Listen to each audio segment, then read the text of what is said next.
খিচুড়ি, আমি খিচুড়ি খাই না।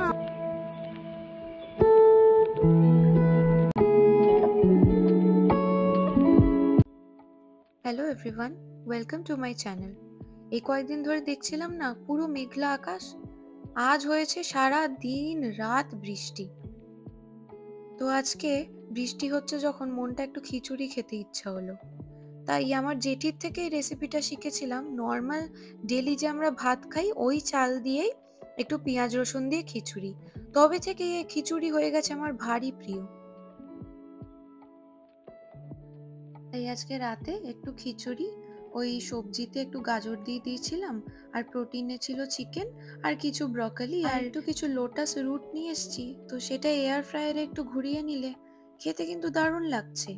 খিচুড়ি নাকি মোটেই খাবে না, তবে যেই বানিয়েছি গন্ধ পেতে ঠিক চলে এসছে, বলছে আমাকে একটু খিচুড়ি দিয়ে দে, আমি সেটাই খাবো। এখন খেয়ে বলছে নাকি অসাধারণ হয়েছে। বোঝো কাণ্ড। এটা হচ্ছে আজকের সকাল। কালকে তো খুব একটা ব্লগ করতে পারিনি, সারাদিন ঘরেই ছিলাম, এত বৃষ্টি হয়েছে। তবে আজকে আকাশটা পুরো ঝকঝকে পরিষ্কার হয়ে গেছে, এত সুন্দর রোদ বেরিয়েছে তাড়াতাড়ি। তাই ভাবলাম একটু কফি বানিয়ে নিই, দিয়ে ভালো করে রোদ পোয়াবো আর একটু গরম গরম কফি খাবো। সকালবেলা খালি পেটে চা কফি কিছুই খাই না, তাই দুটো বিস্কিটের সাথে একটু আমন্ড আর একটু খেজুরও খেয়ে নিই। এই যে আজকে আর সোফায় বসে খাবো না, আজকে নিচে সুন্দর রোদ পোয়াবো আর এই মাটিতে বসে খাবো। এত ভালো লাগছে, দুজন মিলে গল্প করছি। আর আমি ওকে এটাই বলছি, আগে আমার অভ্যেস ছিল না চিনি ছাড়া চা কফি খাওয়ার, এখন ওর সাথে থেকে তাই হয়ে গেছে। দেখো, প্রায় 5-6 দিন হলো ফুলটা দিয়েছে, এখনো কি সুন্দর রয়েছে। ঘরের একটা কোণা এরকম সুন্দর ফুল থাকলে কিন্তু বেশ ভালোই লাগে। হাতটা তো এখনো খুব একটা ঠিক হয়নি, তো এরম কিছু সবজি খুব একটা কাটতে পারছি না, মোটামুটি রান্না করতে পারছি। তাই ও আমাকে এই একটু আলু আর একটু মিষ্টি আলু ছিল আর একটু লোটাস রুট ছিল, এগুলো একটু কেটে দিয়ে হেল্প করে দিচ্ছে। কালকের খিচুড়িটা একটু রয়ে গেছে, তাই লাঞ্চে আর কিছু বানাবো না, ওই খিচুড়ির সাথে একটু কয়েক রকমের ভাজা করে নিয়েছি আর একটা ডিম ভেজে নেব। এই এয়ার ফ্রায়ারে ভাজাগুলো কিন্তু হয় ভারী সুন্দর। যদিও বা আমি খুব বিশাল বড় রাঁধুনি না, তবে তোমাদের যদি কোনো রেসিপি লাগে আমাকে কমেন্টে জানিও, আমি তাহলে সেই রেসিপিটা পরের ব্লগে শেয়ার করব।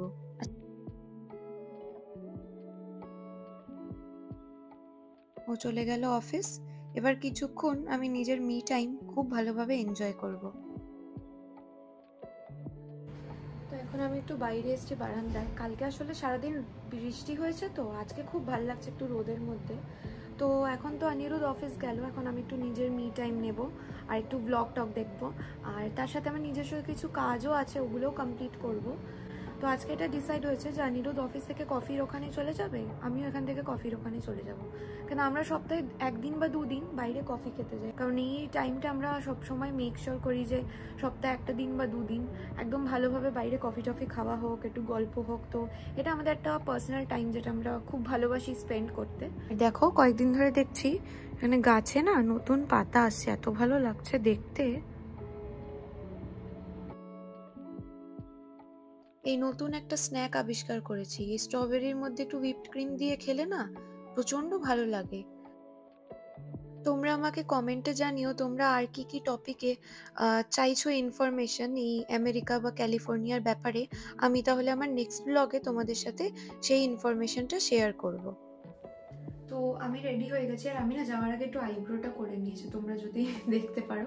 আমি ইন্ডিয়াতে থাকতেও নিজের আইব্রো নিজে করতাম, তো অনেকদিন ধরে আইব্রো করা হয়নি, আর ফাইনালি হাতটা বেশ অনেকটা ঠিক হয়ে গেছে, 98% ঠিক হয়ে গেছে। তো ভাবলাম যে যাওয়ার আগে একটু আইব্রোটা করেই নিই, করবো করবো করে না আর করা হচ্ছিল না। তো মনে হচ্ছে মোটামুটি ভালোই হয়েছে। যাকে এখন আমি যাচ্ছি অনিরুদ্ধের সাথে, ও বেরিয়ে গেছে অফিস থেকে, তো এখন আমি যাচ্ছি হচ্ছে কফি শপে। তোমরা বোধহয় আমার ব্লগে এই এত গাড়ি রাস্তায় আজকে প্রথম দেখলে। অনেকেই বোধহয় এত গাড়ি এখানে একসাথে দেখে অবাক হবে। আসলে কি বলতো, সবাই এই 5টার সময় অফিস থেকে বেরিয়ে যায়, দিয়ে মোটামুটি 5:30টার মধ্যে বাড়ি ঢুকে যায়। তাই এই টাইমটা রাস্তায় বড্ড ভিড় থাকে। ওই যে মনে হচ্ছে এই বাসটাতেই এসছে। হ্যাঁ, এই দেখো।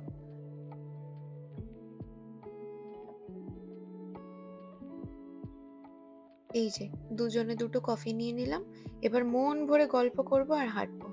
ক্যালিফোর্নিয়ায় না এই গাছগুলোই হচ্ছে এখানকার স্পেশালিটি। এত সুন্দর লাগে দেখতে, আর স্পেশালি এই সানসেটের তো সময়। আগের দিন যেরম তুই অফিস থেকে এলি, হঠাৎ দেখলাম আমি চুল টুল কেটে নিয়েছি। আজকে আমি আরেকটা জিনিস করেছি। একটা জিনিস করেছিস? আইব্রো? হ্যাঁ, ও ভালো লাগছে। হ্যাঁ, না, আমার আইব্রো দুটো দু রকম, আর আমি দুটো দু রকমই রাখতে চাই। আমি না যেখানেই পার্লারে যেতাম, আমার যে আইব্রোটা আর্চ আছে ওটা পুরো রাউন্ড করে দিত। এবার আমার লজিক হচ্ছে, আমি যেই মুখের শেপে আমার যেই আইব্রো আছে সেটাই আমাকে স্যুট করছে, তোমরা কেন চেঞ্জ করে দাও? তো ফাইনালি লকডাউনে একদিন আমি খুবই ফ্রাস্ট্রেট হয়ে যে এত ডিপেন্ডেন্সি কেন, বলে নিজেই আমি আইব্রো করা শুরু করে দিয়েছি। তবে থেকে আর আমি যাই না পার্লারে।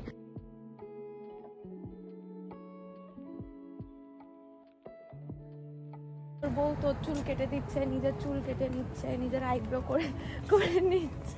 নিজেরটা করে নিচ্ছে, সেটা অনেক ডেয়ারিং।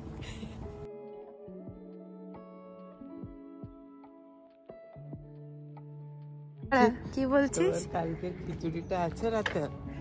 তাতে তোর কি? তুই তো বলেছিস খিচুড়ি। আমি খিচুড়ি খাই না।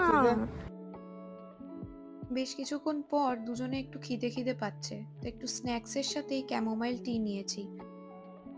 এই চাটা হচ্ছে এক রকমের ক্যামোমাইল ফুল আছে, সেটাকে শুকনো করে বানানো হয়। যদিও বা প্রচন্ড হেলদি, খেতে খুবই বাজে। এটা এর আগে আমি একবার খেয়েছিলাম, তখন এতটাই খারাপ লেগেছিল। রাতে আজকে ডিনারে ওই একটু চিকেন ব্রেস্ট ছিল, তাই চিকেনটা একটু ছোট ছোট পিস করে কেটে একটু ম্যারিনেট করে এয়ার ফ্রায়ারে দিয়ে দেব। আমি এখানে গান গাইতে গাইতে নাচ করতে করতেই দেখতে পাচ্ছ তোমরা খাবার বানাচ্ছি। এই সংসারের এই একটা কাজ আমার প্রচন্ড ফেভারিট, রান্না করা। রান্না করা আমার কাছে এক রকমের থেরাপির মতন, আমার প্রচন্ড ভাল লাগে।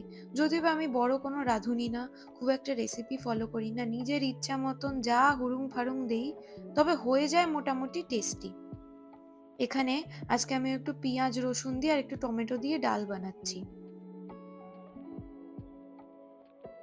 এই যে এয়ার ফ্রায়ারে মিষ্টি আলু, আলু, কটা বড়ি আর কটা সেই লোটাস রুট দিয়েছিলাম, সেটা হয়ে গেছে। এবার এখানে চিকেনটাও দিয়ে দিয়েছিলাম। দেখো হয়েছে কিন্তু ভালো। এই এয়ার ফ্রায়ারটা কিনে আমার হয়েছে ভারী সুবিধা। তোমরা যদি এয়ার ফ্রায়ারেরও কোনো রেসিপি চাও আমাকে তাহলে বলো, আমি দিয়ে দেবো। মোটামুটি চেষ্টা করি লাঞ্চ ডিনারে কার্ব, ফাইবার আর প্রোটিন তিনটেই যাতে প্লেটে থাকে, তাহলেই ডায়েটটা কমপ্লিট হয়। চলো তাহলে দেখা হচ্ছে পরের ব্লগে। আজকের ব্লগটা যদি ভালো লেগে থাকে তাহলে একটা সাবস্ক্রাইব করে দিও।